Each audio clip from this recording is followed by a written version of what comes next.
Bienvenue sur ma chaîne. Aujourd'hui, nous allons nous pencher sur les avantages et les inconvénients d'un agenda A5 par rapport à un agenda personnel. Commençons.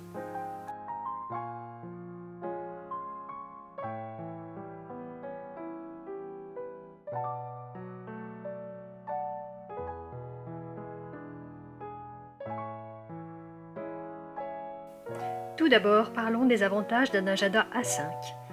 L'un des principaux avantages est sa taille. L'agenda A5 offre plus d'espace pour écrire, ce qui permet une planification détaillée et la prise de notes. Il est idéal pour tous ceux qui ont des tâches et des rendez-vous à gérer.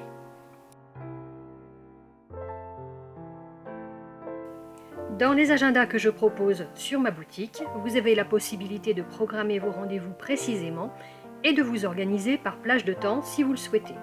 J'ai fait une vidéo sur ce sujet, je vous mets un lien en haut à droite de l'écran et dans la description. Dans les agendas A5, vous avez souvent assez de place pour éventuellement le décorer. Si vous me suivez sur cette chaîne, vous savez que je ne le fais pas et que je privilégie l'écriture. Mais si cela vous dit, il est tout à fait possible de le décorer. Un autre avantage est sa polyvalence. Les agendas A5 sont souvent accompagnés d'encarts personnalisables, ce qui vous permet de personnaliser votre agenda et de l'adapter à vos besoins. Dans cet agenda A5, que vous pouvez trouver sur ma boutique Etsy, vous pouvez ajouter des sections pour le suivi des habitudes ou même le suivi de votre condition physique. Il y a un emplacement pour les objectifs et les tâches.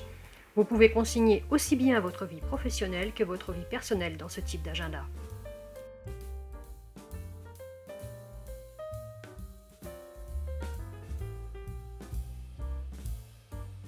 Par contre, dans sa version une page par jour, il peut se révéler assez lourd si vous mettez toutes les pages de l'année.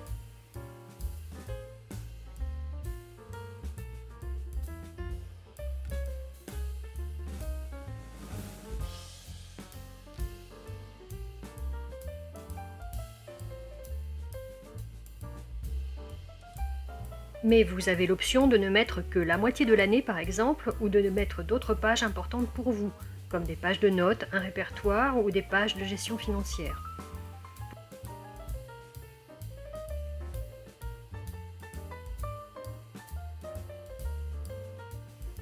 Pour ce qui concerne la création d'un répertoire, je vous mets un lien vers la vidéo qui en parle.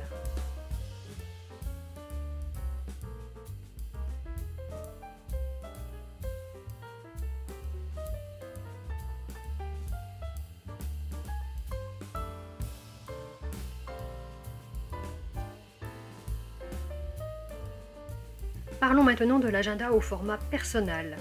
L'un de ses points forts est sa taille compacte. Il est facile à transporter, ce qui le rend pratique pour les personnes qui sont toujours en déplacement. Dans ma dernière vidéo, je parle de sa versatilité. Le format personnel est le format que j'utilise pour mon agenda. Il est petit, se glisse facilement dans un sac, mais il y a suffisamment d'espace pour pouvoir écrire pour peu que l'on écrive petit. Pour le garder propre, j'ai une astuce. J'écris au crayon de papier ou au critérium. Si vous n'aimez pas le crayon de papier, vous pouvez écrire au stylo effaçable si votre planning est sujet à modification. J'utilise également un surligneur effaçable pour apporter une touche de couleur. La mise en page compacte de ce format vous permet d'avoir une vue sur plusieurs jours rapidement.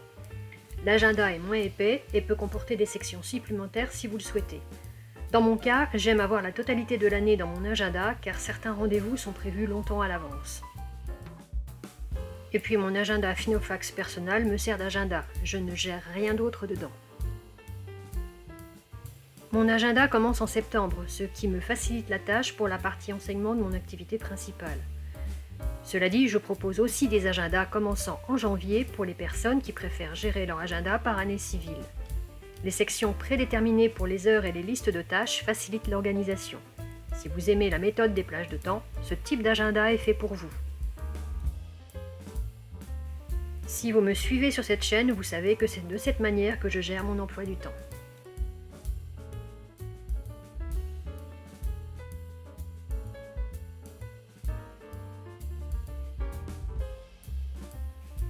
En résumé, l'agenda A5 offre plus d'espace et d'options de personnalisation, mais il peut s'avérer lourd et encombrant. L'agenda personnel est plus compact et plus léger, mais il peut être trop petit pour certaines personnes ayant besoin d'écrire beaucoup de choses.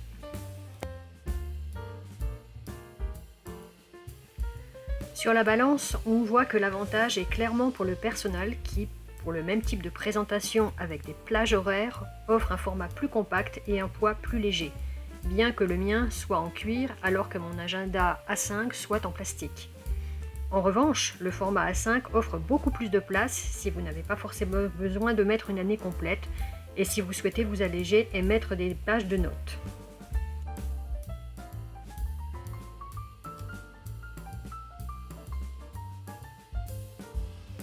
Je suis d'ailleurs en train de travailler sur un agenda A5 avec une semaine sur 4 pages au lieu d'une page par jour pour celles et ceux qui aiment avoir un agenda plus compact ou qui aiment ajouter des pages pour autre chose que leur emploi du temps.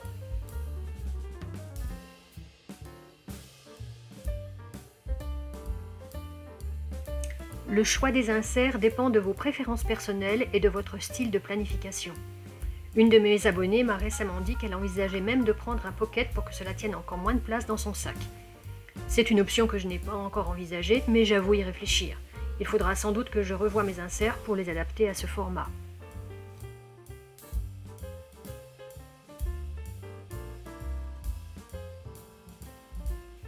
En fin de compte, que vous optiez pour un agenda A5 ou un format personnel, le plus important est de trouver le système qui vous aide à rester organisé et productif. Choisissez l'agenda qui correspond à vos besoins et profitez d'une vie bien planifiée.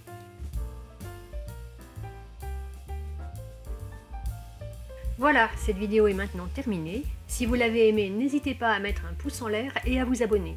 Cela m'est d'un grand soutien et me permet de remonter dans la page de résultats de YouTube. En vous abonnant, vous serez prévenu de la sortie des prochaines vidéos. En attendant, prenez soin de vous et à bientôt dans une prochaine vidéo.